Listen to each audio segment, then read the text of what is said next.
Sarah is currently manager of analytics and data for the Los Angeles Rams. She studied at both Jacksonville University and the University of Pacific, where she pursued a mathematics degree and began to explore ways to combine her love of sports and math, including publishing a paper entitled A Comparison of Academic and Athletic Performance in the NCAA.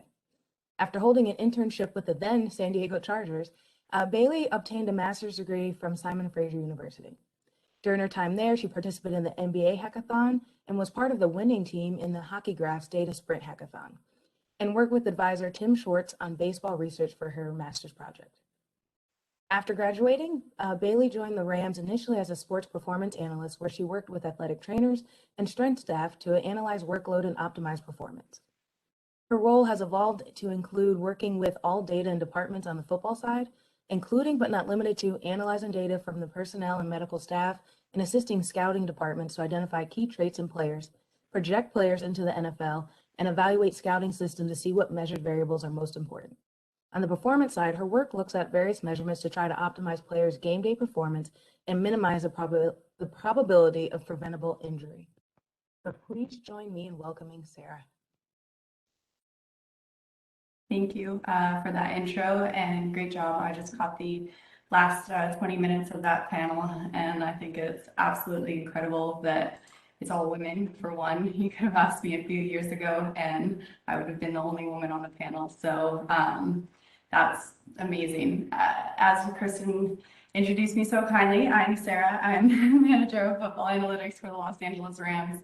And today I really want to talk about sports science, and that's kind of how I got started with the Rams and where my work initiated. And really what actually just have been released by Seth Walder is a declaration that 18 out of the 22 teams surveyed did sports science, which is a high proportion, but it surprised me more that there were 4 teams that took this survey that weren't at the point where they needed an analyst necessarily to use their data. I do think it's a really important side of sport, and it's a different way to get in where you have the ability to affect multiple areas just by working with your athletic trainers and your sports science team. So it's a very broad overview of the plot. It's going to be a lot of me talking and just talking about the sport and how we work together, the communication, just different things along those lines. So really hope you guys enjoy. Please ask questions, and I'll get to them at the end.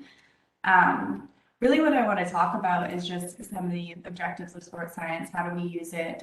What kind of importance are we going to get? Different data sources. I'm going to spend a lot of time on the different data that we collect and how they interact, and different difficulties and challenges that may arise within those sources. And then, of course, applications. How do we apply it in all facets of the team to make us a better organization, better players, better athletes, mentally, physically? And then just looking at some of the future that I see, just where it's evolved, how it's going to go, different situations like that. So we're going to get right into objectives. Sports science, it's very not different from analytics in general. With sport, you really just want to provide a unique perspective. Your trainers, your strength coaches, they can watch players lift, they can look at them on the field and say, hey, we think this guy is explosive. We think that he is accelerating fast. But what data and sports science can do is really quantify that and assign some numerical value and say, he might look explosive at the beginning, but he's actually not, and his power comes from the middle of the route, or his power comes from the end of the route, the top of the route, whatever it may do. And you can actually assign a numerical value, stack players against each other, and really compare apples to apples when you get down to it. You can also see how significant the change is. Maybe it's nothing, maybe it's minuscule, maybe it's actually quite a significant difference between player to player. Going with that, it's kind of a self-evaluation. How well are we evaluating players from our own eyes when we see them, when our trainers look at them, when our coaches look at them? Are they getting it right? Are they seeing what the data is telling us? And how can we really just look and kind of validate what they're showing, but also maybe invalidate some aspects of it? And then again, looking at kind of intervention effectiveness. When you see from an athletic training perspective and from a strength coach perspective, if you're seeing an imbalance or you're seeing a weakness, it's in your nature to fix that. You want to adapt and give exercises and stretches to make a player better. So how can we use data to show that those changes are working, and to show that what we're doing is effectively making a player stronger or faster or better in its area of weakness? Another thing is a noise reducer. From an analytics perspective, we have so much data, and I'm going to get into it, and you're going to hear me talk about it. And you'd be surprised at the amount of information that we have coming in on these players, and a lot of it is noise. We have a lot of data that may be messy and may not be important. It may not be important to the specific question that we're asking, but could be relevant to something else. So from an analytics perspective, you can look and you can say, okay, well, these are flagging certain areas of weakness. These aren't. How do we look at those outliers? How do we remove outliers that are legitimate outliers? And how do we remove ones that are actually just maybe the player was tired that day, or maybe their form was off or something along those lines? And then, of course, like anything, we want to evolve and we want to improve. We want to refine our process, become more efficient, do the small things good so that we can focus on some of those bigger problems from an analyst perspective, that we can like really dive deep and get some of these models built or different methods that we can analyze the data and just really become more efficient as a team, so that what we're presenting to our trainers, to our coaches, is the best and is the cleanest data that we can get, and it's the most informative in a very simple manner. So first, I want to talk about the data source. Now, there's obviously the obvious ones like GPS, but what's interesting about GPS is that you have your XY data for both games and practice. The NGS data that a lot of people will hear about, particularly the stuff with the big data bowl, we have that in practice as well. What's unique about practice with the XY level data is that it's not clean at all. It is terrible. So you may have 4 different periods going on the same field, where you have the defensive line and they're doing pad drills, and on the other side you have receivers catching ball, and on the other side you have DBs doing back pedal drills. So it's really hard to define a start and stop and define where that stop and start occurs for each player and each position. The second thing with GPS is you do have the wrapped up summary. So at the end of the period, at the end of the day, you have different variables like your speed, your acceleration, your distance, everything travel that's been fairly smooth and clean to a point where, you know, you can use that as a high level to analyze the player. The second thing that we do have is we have force stacks. We use force stacks as the technology that you use, but what it is it's a force plate that players will jump on, measures different force, powers, times, velocities through different movements. You can do counter movement jumps, which is where you just like a squat jump and you're using your hands. You can have your hands on your hips. You can have loaded and unloaded. You can do squat jumps. You can do drop jumps. You can do anything that you can think of on the plate. You can measure these different forces that are coming in. With the personal wellness surveys, that's just a player check-in. How is the guy doing? How are you feeling? You ask anything from stress, hydration, sleep, perceived exertion, soreness. Where were you sore? How sore were you? And it's all relative to the player. So you have to keep that in mind from a data analyst, is that my level of sore, my 3 is not your 3. And Joey's 3 is not John's 3. So we really have to be careful that when you're looking at those kind of things, that it's interpretable to someone. Someone may put a 1 and they always put zeros, and that's like a, hey, something's up here because he indicated he was sore. The fourth, we have lifting output. Now, this one was something that I was actually really unfamiliar with when I first started, and it's pretty cool. We use Kaiser and GymAware, and they're 2 different softwares that, similar to the force stacks, they measure different power, displacement, RSI, and for the GymAware, it's attached to the bars, and they're little strings, little wires attached. So when you lift the bar up, you're calculating your velocity, you're collecting your depth. You're looking at different exercises within that. So that can be a bench press, that can be a squat, that can be a different bar. You can really connect to any type of equipment as long as it's connected right and equalized right. Then the last thing we have is, not the last thing, sorry, the injury database that we have. This is very much what you think it is. When a player gets injured, recording when, where, how, was it on a drill, was it just random, was it in a game, what type of injury was it? Was it soft tissue, was it a concussion base, was it a break? Just different details that the trainer finds relevant that we take in, we digest, and we store.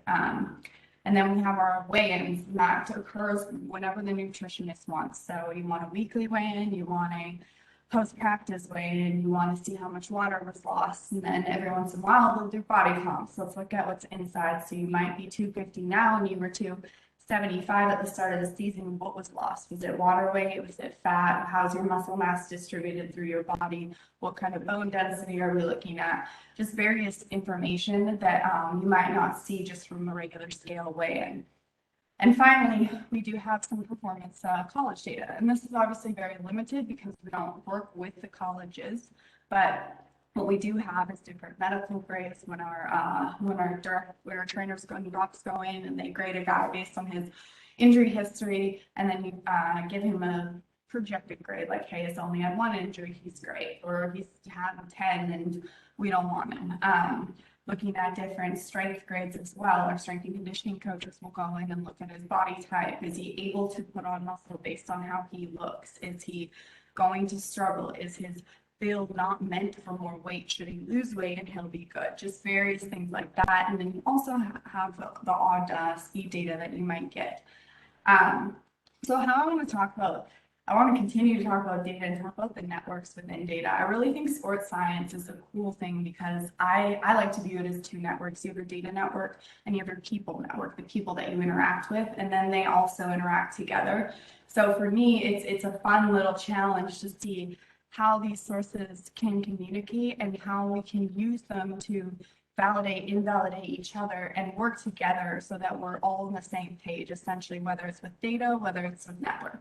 So I want to first talk about the data networks.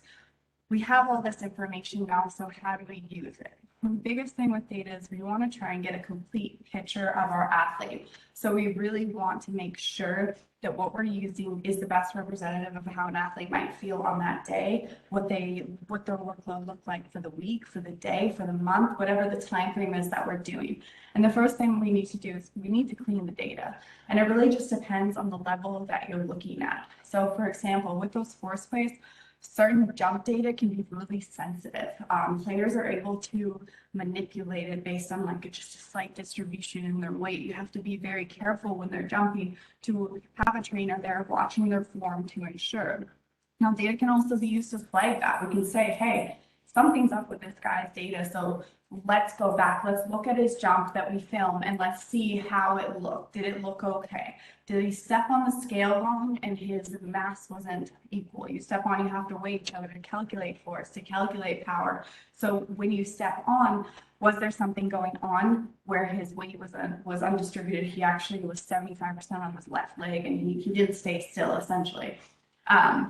It's pretty interesting when you do clean the data. You can start getting into these automatic processes where we can flag players immediately and say, hey, something's wrong. Don't know whether it's a data issue or whether it's a form issue, but let's look at this. And really, it's something that has to be player specific, because what's a slight deviation for me, again, it's going to be different for our players. It's going to be different within positions. And this can be a little bit challenging as you get into some of the newer guys and players that maybe don't necessarily jump as often, that you don't have a lot of data.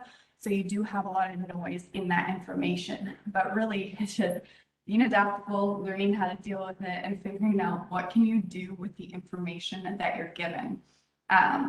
We also have, so you want to merge and combine your data. What does that mean? We have on-field data and you have off-field data. On-field obviously being GPS and off-field being kind of those jumps, those wellnesses, and the force deck sort of situation. So how do we combine those to merge into a single data source? One of the biggest things that is very hard is looking at what is the single data source and what is our date range? How do we combine so that we're looking at the right time frame when we're seeing a player on a certain day or in a certain week? We also have different technologies that we use during different times of the year. So for example, if we're down in Irvine and we're at training camp, we're not bringing our 30-foot poles to Irvine. We're not bringing those to London when we do across the sea, or when we stay in Baltimore for a week. So we're using Polar, which is a GPS. The Zebra is RFID, Polar is GPS. Slight deviation shouldn't be too big, but you do have to consider the different variables that they're measuring. Acceleration might be defined differently. High speed yards can be defined differently with those. So as an analyst and working with your data architect, it's really important that you define what those variables mean, so that when you are merging to that single database, that when we see high-speed yards, it doesn't matter whether it's polar or zebra. We know that it's going to be the same definition. The second thing is with the Sparta Science. Sparta is typically used in the combine. So how can we collect information from that we're given and use it within our own team? So we have all these jumps on our players. It would be a shame to not be able to compare some of that combine data that we're given to our own force plays. Now, there's a different technology, of course, but to be able to minimize some of those differences and figure out what's similar and actually stack some of these guys up is really important. One of the things that I did when I first came in here is change the whole testing framework.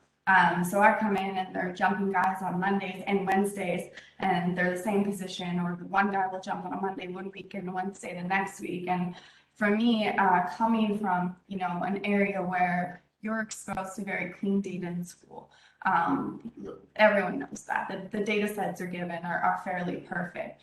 So when you're going into the real sport world and real data where it's extremely messy, you have to be careful, and you have to make sure that you can control as much as you can control, because it's chaos and it really is never going to be perfect for that beautiful model that you want to run. And trust me, I want it to be, but it's just not ever going to get there. So one of the first things I did was, let's just ensure that we're controlling all that we can. So what do we want to get out of these jumps? First of all, I'm just going to start with that example. Do we want to know how well they're recovering from a game? Do we want to know if they're recovered after Tuesday when they've had their off day? Those are two different questions. If we want to know how well they've recovered, let's jump them on a Monday. If we want to know if they're in a fresh state by Wednesday, let's jump them Wednesday. Whatever it is, that's a question that we have to ask and work together. But let's keep it consistent so that we know that, hey, it doesn't matter what question we're asking, but we were consistent in the way when we got it. The second time is just looking at a range, kind of what I alluded to. If you're trying to define different workloads, different measurements for a player, what is your range? You want to look at a guy on Thursday and he filled out his personal wellness Wednesday, he jumped on Monday. So how far back do you need to go to look at his workload for Thursday? Do we consider that wellness on Wednesday? Do we consider the jumps from Monday? Or do we just strictly look at GPS data? What if we want the full picture on that day? We want the full week. Then how much do we weight Wednesday's practice? How much do we weight Monday's walkthrough? Different questions like that really there's not necessarily a right answer. It's, again, goes to with working with your trainers and figuring out how do we best put this data in the most usable way that you can have. The other thing is you just want to be consistent, but then also be aware that life changes when you're looking at different practices or different games of the week. For example, we just came off of a short week Thursday. So now when we're looking at building that athlete profile and flagging these guys, a Wednesday is no longer a Wednesday practice. Sorry, that's not happening again. A Wednesday is no longer a Wednesday practice because we play on Thursday. So if you're trying to flag a guy, and if I, as the data science, haven't adjusted my thresholds to make sure that we're not flagging guys, then that's on me. That's a problem that it's going to send out all these emails saying like, hey, why are we practicing today? Why are we so low on a Wednesday? And it's like, well, Sarah, come on, we have a Thursday game. You have to pay attention.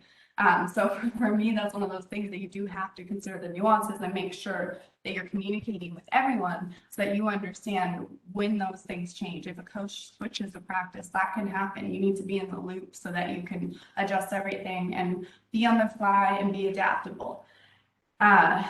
Ultimately, what we want to do is just fill in some missing pieces, right?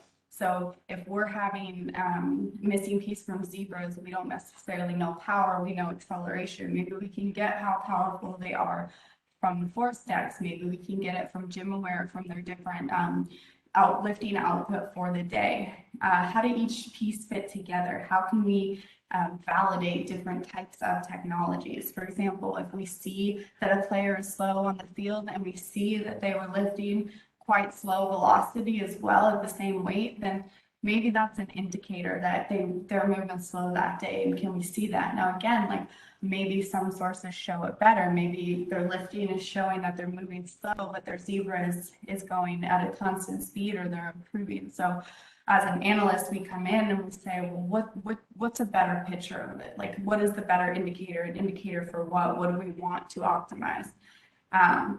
If we're looking at the different deficiencies, like, is one more reliable? Is one better? Really just digging into the data. And there's so much data, so that when we come to the thing, we only get to show them the little pieces. We may have looked at the whole picture, but we show them the relevant ones to the questions that we're trying to ask. So the second network that I want to talk about, and I'll talk to your ear off about data, is the people network. And this is probably one of the coolest things with sports science. And I think one of the things that people don't necessarily appreciate, or maybe they don't know, is when you're working with the athletic trainers, when you're working with the strength coaches, you are working with every single person in the organization. I don't think that there's a role as an analyst where you get that, where you have that opportunity to have a good relationships, to have talking relationships, to present your work to literally every group on the football side. You have really athletic trainers, which is obviously your primary work, but then you also talk to your strength and your conditioning coaches, and then they work together. You have your nutritionist and your player engagement director, who all work together. So these three people make up the performance team, and you're part of the performance team. Did it just go black? There we go. Sorry. Okay. Sorry. Yes. So you have those three people that go through a performance team. And your performance team works together as well. None of the sports science department will ever be effective. It will not kick off if you don't have good relationships, if you don't communicate. If you've ever heard me speak about anything or how to break in, I always stress communication. And it was from sports science that I learned this, because not only do I have to be able to speak injuries with our athletic trainers, I have to be able to speak lifting output with our strength and conditioning coaches, nutrition and mental health with our player engagements and nutrition. I also have to convert that into languages for coaches. And maybe I don't directly say it to the coaches, but this is what, like, hey, we're being pulled because of that, we're going to pull Joe because of this. And it's like, you have to be able to speak the language so you can say it in a different way, and then go to personnel and also say that let's rank these guys. These are our best players on the team, or these are our best trial guys, whatever the question may be. You really do have to learn to communicate with all of these groups, and you get a chance to be exposed to all of their vocabulary. Really, the biggest thing that you want to see is what are they asking? That's the hardest part with the people network, is kind of detangling what someone is asking. They can come with you to data and say, hey, Sarah, I really want to figure this out. And you have to kind of get to the root cause of what they want. What is the purpose of their question? What do they want to use it for? Is it something that they can control? Is it just a monitoring thing? What sort of way can we take the data? Did they pull the right data? Maybe it's the wrong data. I can think of an example last week where, one of our athletic trainers came to me with like 4 very specific variables and said, hey, we want to use these and establish some positional thresholds. And I said, okay, let's take a look. And so I look at these pieces of information, and one of them is extremely variable. It was measured in milliseconds. I'm talking, it was 2.5 seconds to 200 milliseconds for one guy in one position over 9 weeks. And I was like, maybe this isn't the best variable. So I go figure out, what do you want from this? What are you trying to show? What do you want to build a positional profile for? And how can we look at other data and maybe pick a more consistent one, a more well-distributed kind of variable, and go back to them with not only questions, but also some solutions. Because if you're only coming with questions and no solutions, you're probably just going to get more noise coming back at you. So it does take a lot of interpretation, but it's fun, like especially for data scientists. Like, you're already solving the data issue, and then you get to solve a people issue. So you really get to hit these 2 different groups that that challenge you in ways that maybe you're not exposed to. And for me, I like that. I like being challenged in different situations. So I think it's a lot of fun. All right, so I'm gonna break down what we do within these networks. The first is obviously athletic trainers. So finally, the root of the talk is how do we work with them? What do we do? We work directly with, our VP of sports science, our director of athletic training, our managers of athletic training, and then of course our trainers. You get to work with every single one of them. You can really boil it down to 4 different goals that we're trying to accomplish. The first is to minimize risk. Well, how do we define risk? That's a big if in football. Football is a naturally aggressive sport. You cannot prevent concussions. You cannot prevent a player from getting hit. They're going to get hit. You get hit hard enough and you snap your bone, that's the game. That's how it works. So how do we kind of minimize some of the risk involved with those soft tissues? How do we look at things that aren't necessarily preventable, but you can optimize a player so that the probability of that injury occurring is minimized? They're hard to predict. I mean, the first thing that comes with these challenges is sample size. You only have your team. Yes, you have the league data within a game of when a player is hurt, but I can guarantee that a player for a soft tissue injury, if they're hurt in the game, that didn't occur because of the workload from the game. I can almost guarantee that that's something that occurred during the week or during the month where they've hit some threshold where it doesn't happen. So you're minimized to your own team. You're minimized to a certain type of injury, and then what do we have that on that player is a new player? We are very lucky with the Rams, knock on wood. We have low soft tissue injuries, so we don't have a big injury database for those predictable, I don't like to use that word, but predictable injuries that some teams may, which is great. It's a great problem to have. So you kind of have to work with all these small sample solutions that aren't necessarily ideal, and it's a very wide range of things that you're going to look at of confidence intervals that you're going to establish. You also have to look at how do you minimize risk with things that you can control. Not a lot that you can control from a practice, from a game standpoint. If the coach says you're running this, but how do we control what they're doing for rehab? How do we take the time that we have with these athletes and make sure that they're able to implement change from a training perspective, and then from a data perspective, how do we measure that change and how do we measure those things that we do have our hands on? The second is to monitor workload. And workload is more about identifying outliers.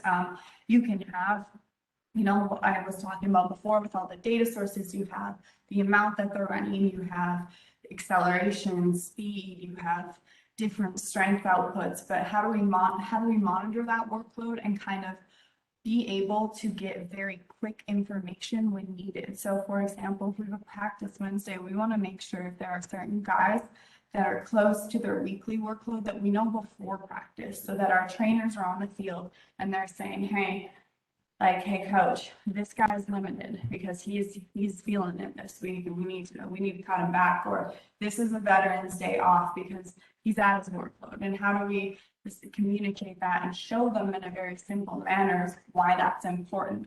Now for us, again, like with the injuries, we have proof of concept, which is huge. But it is still something that you do have to work on, and it's not necessarily, you're not necessarily the good guy when you say, hey, Aaron Donald is nearing his threshold. What's happening? Like maybe we need to consider limiting him today. Not the greatest, not the favorite person of that day, but it's very fun to figure out and establish those workloads. And what's interesting about it is football is so cool. This is what I love about it from any data perspective, is that each position is unique. You can look at each position almost as a separate sport and what they need from a workload perspective, like from a workload. So if you're a D lineman, you want more power base. You don't need to exert yourself as much in terms of distance and speed. Now, if you're a wideout, you can even have 2 positions there. Are you a spot receiver? Are you on the edges? What kind of boundaries do we establish for each of those positions? And even as a player, some players can handle work more than other players can. So it really becomes a unique problem from a data analyst and from an athletic trainer. And how do you define these workloads and how do you get specific so that each individual player is getting their own image? They're getting their own kind of script and their own portfolio as to who they are, and they're an individual, and we're treating them as such so that they can feel like, hey, this is actually taking me into consideration. Goes with monitoring workload is those personal wellness surveys. You would be surprised at the amount of good feedback that we get back when we actually use them, and if they flag something when the athletic trainers go and they can talk to them like, hey, how are you feeling? Not even bringing up the wellness, but to get compliance and to show that we're actually looking at this data and it's important is really a key kind of undervalued different perspective. Third thing is optimizing player availability. So you minimize the risk, you've monitored the workload. Now, how do you make them the best that they can be? How do we make sure that on game day we're performing to the best of their knowledge? How do we get their speed, their acceleration all into account? Is there an imbalance in their workload? Is one player only cutting left in practice, and so his left side is feeling sore? Maybe we need to either do more to rehab that during the week, or maybe we need to lift on the right side differently. And that's what the data can tell you. You might see it from a field and kind of have an intuition, but if I'm telling you right now, like, hey, Cup only broke left this practice, like he might be sore on there, then that's kind of something that's like, oh shoot. And it's not necessarily, hey, we're going to cut him, we're not going to tell him to, or we're going to stop him, we're not going to tell him to do that anymore. It's just like, let's take preventative measures from an athletic training perspective where we know your body's been strained on that side because of the data, because of the information that we've given them, that we can now be proactive and sort of take that and say, like, what's the worst? You want a massage? Cool, let's do that. Let's loosen you up. Getting those alert when something is up is really key. Establishing email alerts right after practice, right when you finish your survey, giving players instant feedback when they finish their survey if something is off, and you can see an alert like, hey, are you hydrated today? Because you lifted a 2 for hydration. Go to the water station. Kind of giving them that instant feedback so that they know, like, oh shoot, maybe I am thirsty. I did just put that. So let's go get you some electrolytes. Let's have those kind of proactive things to, again, prevent it before it happens. We don't want to react when an injury occurs. We want to do the best that we can to make sure that we're minimizing that. And then you can also look at, like, where are they getting fatigued? At a certain time during practice, a certain time during a game where a player loses his ability to change direction as efficiently, where a player loses speed, where a player loses acceleration. Is that important for that game? Is that important for that position? How can we kind of break it down from the sports science side and present it to coaches or to personnel groups where you're saying, hey, this is what we found out. I think that's the nail. The third thing is just a return on investment. You are spending time, you're spending energy, and you're spending money on these players. And we want to optimize their success because we want to not only return our investment, but return their investment. They're putting just as much time, energy, and effort into making sure that their bodies and their play is optimized. And we want to put them, from an analytics perspective, from an athletic trainers, from a performance, we want to put them in the best position to succeed. We want to make sure we highlight their strengths and we improve their weaknesses. So I think that that's something that you don't necessarily think about. These are athletes, but these are people. So let's make sure that we value what's important to them and make them the healthiest. And even from a data perspective, when you don't necessarily interact with the players like that, like, that's your goal, and you have to keep that in the back of your mind. Second thing was with strength and conditioning coaches. It's very similar to athletic trainers, except maybe the goal is a little bit different. A lot of the times, it really just depends on the time of year for a trainer.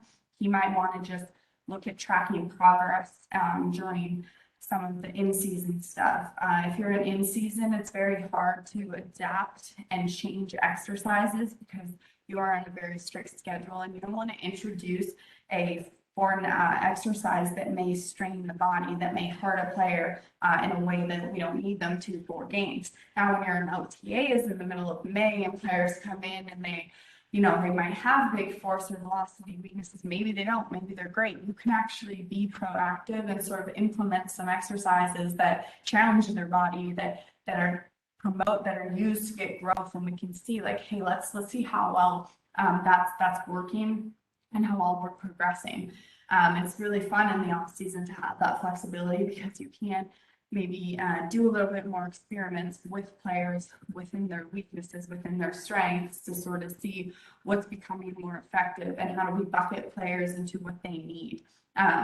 When you identify weaknesses, you're not only identifying weaknesses from a lifting standpoint, you're identifying side weaknesses. If you're going and you're lifting and you can maybe not see that you're compensating, but maybe from your data, you're seeing that you're lifting really heavily on your left side. So you're getting through the movement and it looks good from an overall perspective, but the data is telling you that you're only using your left side. So maybe that right side is weak, and let's look at that and let's see reasons why it could be weak and how can the strength coaches do that. And that's obviously all on them, but it's really good as an analyst to kind of communicate all that and see, hey, this is what's important.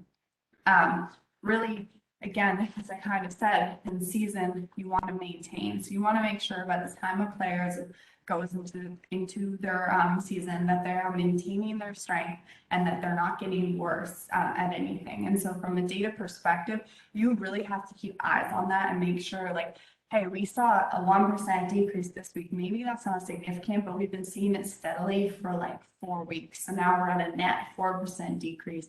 We maybe want to, we're in the first quarter of the season now, like that's not a good sign. We want to get eyes on this guy, what's happening, why are we seeing that? The second thing is how do we identify this weakness? Well, we can get that data and we can see the left and right deficiencies and we can see overall power and force, but then it's a lot of kind of causal data because we can't really do tests. If a player is weak and we intervene, we can't say that these two players have the same weakness and we're going to treat one with nothing and we're going to treat the other by actually being proactive and doing that. You can't do that in sports. So you really do have to kind of take the data as it comes, do a lot of different methods to look at it and not really treating it as an experiment, treating it as a non-traditional kind of analytics. The second thing is it's a lot of unsupervised learning. You're not necessarily trying to optimize anything. There's not a dependent variable. There's not something that you're trying to predict.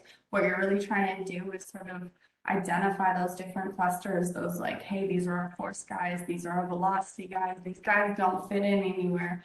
And do we want them to be more fuzzy clustering where it's like they're kind of in between? Is that our goal? Is that the end where we see both a mix of force and velocity based? Again, kind of the question, and it depends on the player and the position. The third thing with the last in the performance team is the nutrition and player engagement. One thing that's really kind of fun with the nutritionist is just looking at the player weights, seeing when a player is heavier, are they moving more efficiently? Are they moving less efficiently? Are they more powerful? What can they do with that extra weight? Conversely, when a player is lighter, how much force are they losing? What's the trade-off between the force loss and the velocity at various weights? It's also communicating with your nutritionist as to what the workload was. Again, that goes from a data thing, was just keeping everything super concise and informative so you can send an email at the end of practice, or you can send an instant text, whatever it is, that your source of communication, where it's like, this is what the players did this day, and they can determine as a nutritionist how much they need to refuel their body. What did they sweat? What calories do they need to burn? Different things like that maybe, that really show a player that the nutritionist is listening, that we're listening, that everyone's kind of watching them, and it just refuels and helps an athlete stay healthy. The second is the stress and mental flag. Again, goes with that personal wellness. The player indicates that they're stressed, and maybe it's an on-field thing. We know that they're not getting as many reps as they like, but maybe it's something's happening off the field, and communicating that and sending those alerts very discreetly to our player engagement coordinator. So he just come and have a conversation. How are you feeling? What's up? What's happening? It's really a cool perspective, because you are like all communicating about these players and you're all on the same page. You all know what's going on, and it's just having those people that are trusted that can go target them in their area of specialty, and it all stems from that data being sent out. So they say sports science, and I get excited about it. It's because like you are the brain of some of this organization, and it takes all of these pieces working together and being really not open to the data, being efficient and consistent with how they're measuring, and trusting you as your analyst that, like, hey, they got that data side because we want to show that these players, again, we're all community, we're all one voice is our goal. It's kind of cliche, there's a lot of cliche statements, but it's true, and that it's just effective communication to keep these guys healthy. Second to last is coaches. This is where the buy-in happens. This is where that voice and that communication in those three kind of subgroups and yourself within the performance staff needs to work, because we need to be able to communicate with coaches that this guy is feeling stressed or this guy is reaching his threshold. And so the coaches have to respect the work that's being done within the group to actually say, like, okay, that's fine. We will limit them to the snap count, or we will watch out for kind of certain distances that are traveled, or we will let a veteran stay off.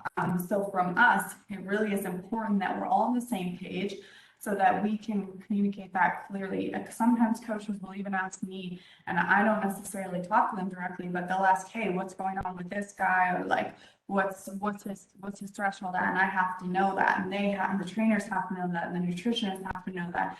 Player engagement has to know that, so that if coaches ask, if players ask, like, why was I pulled today? You can all communicate the same answer, and it's a good, consistent, very concise, like, no worries, man, just a good day off, you're doing great kind of thing, just so that there's no complication, there's no confusion, people understand what's happening, and we come across as a cohesive group that we strive to be. And last is just kind of very, very broad, but with personnel. Personnel is an interesting one because it really only occurs kind of in like 2 points of the season, maybe sometime mid-season, but really that draft and training camp is where, as a performance analyst and as a performance team, we do communicate with the personnel department more often. One of the things during draft is just looking at some variable stability. This can be some of the speed variables that we're giving. This is the injury grades that we have, the injury counts that we have. How consistent are they from college to pro? As one predictive of injuries in college is, are you able to kind of look and see which is consistent in speed, which is consistent in different production statistics, which has the potential for improvement, and where are some red flags? Red flags meaning, hey, this guy's got 10 injuries in college, like this is much more likely to have a reoccurrence. His career length is not going to be very long. Just sort of different things like that you can interpret from a performance standpoint, where you're looking at like how well they're performing on the field, how fit they are, how healthy they are. Another thing is when you rank players. With a data analyst, ranking players is fun because you get to look at the variables that are important, all the work that you've done through the year, where you're saying like, hey, this is an irrelevant variable to on-field strength. This is a relevant variable to power. This is a relevant variable to his ability to accelerate, his force. So from a personnel perspective, you get to take that information and now you get to rank players so that you can compare tryout guys, you can compare free agents, you can compare training camp, and you can compare them to our current players, you can compare them within each other, and kind of give them a comparable player. Like this guy comes in and we say he has the force of Aaron Donald, he's lucky, my goodness. He has the speed of Deshaun Jackson, and he has the acceleration of Cooper Kupp. So this is your star athlete. He's the perfect athlete. He doesn't exist. But if you say that and you give them that information, then they can say like, yes, we want this guy. We clearly want this guy. And it's a really cool way to kind of provide that performance perspective that maybe scouts don't get to see because it is one of those free agents. We haven't seen them play in a while, or you don't run them on the field, different variables that can coexist within that space. And then finally, you have the medical evaluation, which kind of tries to project your estimated career length. Again, this one's hard because you don't actually get to have a lot of the players that you grade in college. A lot of them go to different teams. A lot of them don't make the league. So how do we define when their career length is over? Was it due to injury? Was it due to lack of performance? Just different things that you can kind of take the nuances in, but you get an approximate estimate of like these types of grades go with this type of career length, this goes with that. And if you have this type of injury, we're probably going to axe you right away, or reoccurring injuries. How does that work? Really, none of it's easy, but it's good challenges to have where you get to be challenged from a data perspective and the communication. So finally, what is the future of sports science? This is where I get to lay down all the cliche quotes that we talk about every single day at work. Keep the main thing the main thing. We want to improve players. We want to keep them healthy. We want to optimize their performance, and we want to really just make sure that we're doing the best to put the best product on the field so the athletes are feeling the best that they can and everyone is performing to the highest standard. Yourself included, you want to perform to the highest. Adapt and evolve. As I said, things come up, practice schedule changes, teams changes, coaches change. When your coach changes, you have to restart your data. You might have a totally different practice philosophy. When your strength coaches changes, you got to restart collection because you might do different exercises. You might have a different way that you want to emphasize force. You want to emphasize acceleration and velocity. And then just dominate your role. That is something that we say in the scouting department. It's something we say in the coaching department. It's something we say in the performance department, where you have a role as an analyst to provide information and to provide it in the great digestible format. So dominate that, own it, be the best that you can be at it, get the small wins, and really just be better, evolve your methods, get the data, and have everything come in. So that's it. Thank you. Questions? Thank you very much, Sarah. That was excellent. And it was really exciting. My background, I forgot to introduce myself, but I'm an assistant professor here, and we do a lot of human performance research. So I really enjoyed every bit of it and can relate. So we're going to start with some of the questions from the audience. How much is mental health being looked at in sports science, and in what ways? Yeah, so mental health from sports science is a really hard thing to track, right? Because it's very personal. It's something that, you don't necessarily discuss as open. So how do we track it? We just track different data points. We track their stress, and we track, it's more so getting them the resources, I guess, from a mental health perspective. So we're not necessarily tracking the improvement of their mental health because that's personal and that's relative, and that's a touchy thing. We don't want to mess with that. We just want to make sure that if a guy is stressed and he's indicating it and he's showing it, that we're giving him the right resources so that he can get help if he needs it. Great. And yes, please continue to put these questions in the Q&A. So another question, you talked a lot about having player access and testing. So how, when you guys are doing this testing, how long is testing? I know that, they're going to practice all day and doing these things. What is kind of that time frame? How often can you test, and really player compliance? I know I work with individuals in my research, and compliance is a huge issue. So please expound. Yeah, so I think the biggest compliance was honestly the personal wellness surveys. COVID actually set that back too, because we used to have iPads set out in the gym right before their strength and conditioning, where it was right in their face, like, hey, don't start lifting before you fill this out. But then with COVID, you have to separate groups, so we pushed it to a phone app. And saw a little bit of a drag in compliance right off the bat, but have been seeing a steady incline just as we kind of put a little bit of annoyance measures out there in terms of text messages, reminders, little ding, hello, we're here, that sort of thing. So those help. With the testing, with the force plays, that's actually one of the things that we also ran into, is that we wanted to make it, because of their schedule, that it's so jam-packed, we wanted to make it part of their lifting routine. This isn't an option. You start your lifting by doing those jumps, and you just know that's how it goes. It's not if you're going to do it, it's just when. It's that start of the jump, let's go, part of your warm-up, here you are. Okay. And is it really just fast? It takes maybe like a minute for each player. Oh, wow. Okay. Joel A says, is the analytics department utilized by the coaches for helping design game plans, including in-game decisions, or is most of the analytics department only engaged for optimizing player performance? So this is just one part of it. We analytics department, sports science is one area of it, but we also I do a lot of work in personnel. It's probably where most of my time is right now. From a coaching perspective, We do help with some self-scouting reports. We do help with projects here and there. It's not necessarily an emphasis, but it is something that we, help with the advance where, we'll give them the data perspective of an upcoming opponent and break them down from our information that we're given. How much is it used? I don't know. I don't stress about it. I think as an analyst, you know that your job is to provide another piece of information, and you're not in it for the glory. You're not in it for the attention. You're just like, here's another piece. Do with it as you will. Sure, some people come to me with information and I said, here's another data source. Do with it as you will. Yeah, and kind of following with that, so you talk about, you're developing all these models, and I noticed a lot of the metrics, and some of them, I was happy they look familiar to me. But I was wondering, how much is this, you guys kind of focus on using established metrics, and how much you focus on developing new metrics that you think can kind of better delineate between healthy and pathological movement? Yeah, that's actually really interesting. So we do use a lot of established metrics, but we find with football, again, as I spoke about, like each position and player is so unique that you oftentimes have to consider, like even just considering body weight can drastically change the way that you're looking at a metric. A lot of them don't consider that because you may be in a sport that's more consistent against players or people that are more consistent.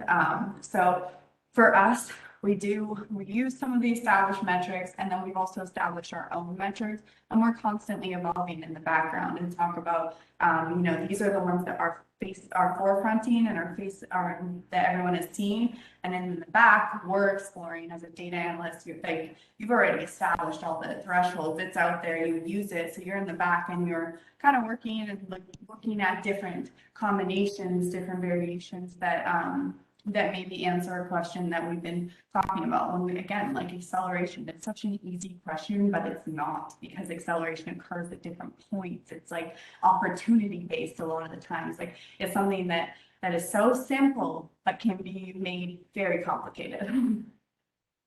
100%. So one of the questions from Nicholas Waltz, I believe, if you worked at a small budget facility or team and you had one key sports science metric, what would it be and why? That's a good question. Small budget. So I'm thinking GPS would be maybe the lowest. I would go with high-speed yards proportioned over their total distance. I think that gives you a good interpretation of not only how far they're running, but like what exertion of that is like full speed. It can also conversely give you how much garbage yards are we running. As I used to be a runner, and it was like one of those things where you're just like, don't put in the garbage mileage because that's just useless wear on your body. No, great. As a non-runner, I appreciate that. So regarding one of the things we were thinking of is just there's been a lot of ACL injuries this year in the NFL. Do you guys have some thoughts on why, and are you seeing anything in the numbers that would suggest why? So we've been pretty lucky, right, with our ACL, again, knock on wood. Those to me are just, it's either lack of preparedness or I think that's it. And I don't know how last season really treated people because it was a short season. You didn't have training camp, a full training camp. You didn't have preseason game for some of these rookies. Like we don't necessarily use that on our bets, but for some of the rookies, gives you real exposure into live in-game speed. So I think that the accumulation of that instant workload where you weren't necessarily prepped has really set a kind of a behind the starting block sort of mentality for the athletes going forward. And it's really playing catch up. So how can we have played catch up during the off season? How can we play catch up during training camp where we can get these guys to a game week kind of level of intensity? Additionally, like you've had the opportunity to work in different areas and departments. How do you think that's really helped mold into where you are now? I think it's been instrumental in my involvement, like really to be able to communicate with all these different sources. Like I've learned things that I wouldn't have even thought about. I've been able to articulate certain stuff that I couldn't before, and I wouldn't have even, like, I wouldn't know.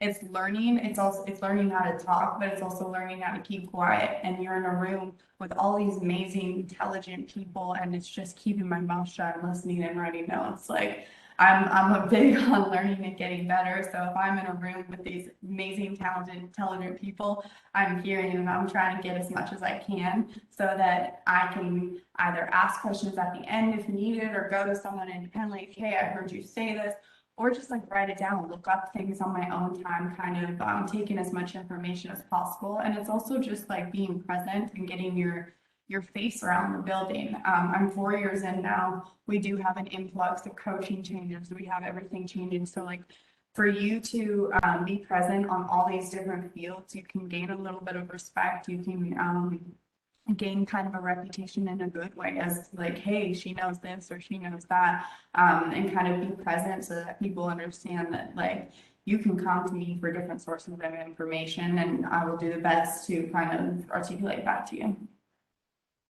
Great advice in general, I think for any kind of field. So, one of the things you touched on when we first started was this, and acknowledging the panel before us and how many women were on the panel. How have you noticed the growth of females in the industry? What kind of opportunities you see going forward? And do you think being female gives you a unique perspective? I think I've noticed a big growth. I'll start with the first part in women in sports in general and women in football. Women in analytics, especially too. I mean, when I started, I think there were 2 or 3 of us, and now there's 7 or 8, which it's 4 years, and that's not enough. But if you consider the size of the department, it's quite significant. I think one of the ways that maybe we're lacking is women in major roles, in bigger roles and more important roles, to where we actually have power to hire more women, to promote more women, to just sort of be in that position of authority where you're not just kind of the back voice, you're actually director level, you're managing, you're doing what you need to do. I think being a woman in sport can be difficult. It's not for the thin-skinned, but I don't think that's necessarily independent of just being a woman. I think that's for anyone, male, female, whatever you identify with. You gotta be tough. Like, this is sport. You're here to win games. When things go wrong, you have to be able to take it. And so I really think that, like, as a woman, that's important, but as a person, that's more important. I don't think it presents challenges. I don't think it should present challenge. I mean, it presents challenges in terms of entry, in terms of respect, whatever, but in terms of like doing your actual job and what you were hired for and how you can do it, no, I don't care. You were good at your job, you're here for a reason, and you deserve to be here. So that's my opinion. I like it. So we have a couple more questions coming through. So what technical skills do you frequently use in your job? Yeah, so I use all the basics, R, SQL, Tableau, Python if I have to. But really just those are kind of the technical ones that I have. Learning to work with different data formats, I think, is something that's maybe not as talked about. We work a lot with like CSVs in college, but like, learn about JSON files, learn about the importing different types of data that you have, zip, like how you can use it in R, because most of the files that you deal with are very nested data frames that are massive. So if you can learn how to kind of manipulate those different sources, I think that that's more important. I think the technology that you use isn't as important to do that as long as you can do it. Great. Well, thank you, Kevin, for that question. And then Zach has a question.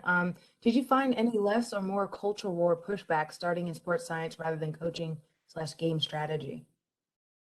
Cultural pushback, is that? Cultural, yeah. So I don't know if it was kind of this idea of because you maybe started in sports science rather than in coaching and game strategy. Do you see like there's any difference of where you're coming in from related to your work? So I was lucky when I came into sports science in that department had really established a good foundation, and they were at a point where their data had reached kind of the limits as to what they could do with it, and they needed someone with a more analytical math background to sort of take it to the next level and evolve and adjust like that. When I switched into personnel, it was very natural because it was from questions that I was asked, and it was questions that, that they wanted answered. So it felt smooth, but it still, in terms of pushback, it still was, you get some certain directed questions that don't necessarily show respect of the game, I guess. So you do have to prove your knowledge. I don't think I don't think that that's me coming from sports science. I think that's people coming in general, that you will want to show what you can do. Coaching, I just kind of pushed myself on that one, if we're being honest. Just started sending out emails, sending little keys of information to some of the coaches that maybe I had better relationships with, that we would like chat about the games in the office, and I'd be like, oh yeah, no, I got something for you. Even just the other day, I was talking to a coach. She's like, wait, do you do this? I'm like, yeah, I can. We'll send it to you right away. And it's just like little things like that where you take those little wins and give them information, because at some point it's going to help. So Yeah, and I think we're just about time, but I wanted to kind of leave off with this one question. Do you have any advice for, anybody trying to get into this field? We have a number of students on here, so what kind of advice would you give them? yeah, I think I get this question a lot. I think most people do. It's not an easy field to get into. So first thing is just ask yourself, like, do you really love sport, and do you love numbers? Because I think it's oftentimes glamorized, when the truth is like, it is a fun job. Don't get me wrong. You get family. I love this job, but you're working long hours. Oftentimes you start at a poor wage. It's not easy to get into. When you're in, it's fun and it is so worth it. And I encourage everyone to do their best. It's like what everyone was saying, do the work, put in research, like put yourself out there, present things, get things published, whether it's through your school, talk to your professors about maybe doing a project with them. That's how I started with getting work kind of in the public spheres. I realized that I didn't have anything published, and I was like, I need some exposure or something on my resume that says that I can do verified academic work. So I spoke to a professor and someone that I had a good communication with, and she helped me, and she was amazing. And we got together and we talked about things that we both like and how we can kind of merge those two ideas. I think it's really just mastering your skill set. You can get into sports analytics and you can find your door. And it's like everyone said, don't necessarily be so pigeonholed on a sport or a section of sport or some like area that you must do, because if you want to get there, you will, but it is really important to get your foot in the door and get some experience. If you're good with numbers and you're good with data, that skill is often transferable to other sports. So really mastering that technique, being good at the math behind it, being good at the questions being asked, being good at communicating, interpreting what people want from you, cleaning, working with different data sources, being a full evolved person where you can be in multiple facets is going to help you so much. And just like everyone said, just apply. Like when I applied for this job, I said, no way am I going to get that. I'm not qualified at all. Applied for multiple jobs that I was not qualified for, some that I was probably overqualified for. Didn't hear back from, again, probably 90% of them. Don't be discouraged. Don't, like everyone was saying this before, don't take it personal. Just keep working. If it doesn't work this round, put something new up there. Try something again. Try a data competition. Big data bowl's coming up. Enter it. Do it. Try different things that challenge you, because you're not going to really know unless you try. Wonderful, wonderful advice. Thank you, Sarah, so much for a wonderful presentation. Thank you again to the organizers of this conference, Dr. Yan, for an amazing conference, and thank you all for listening.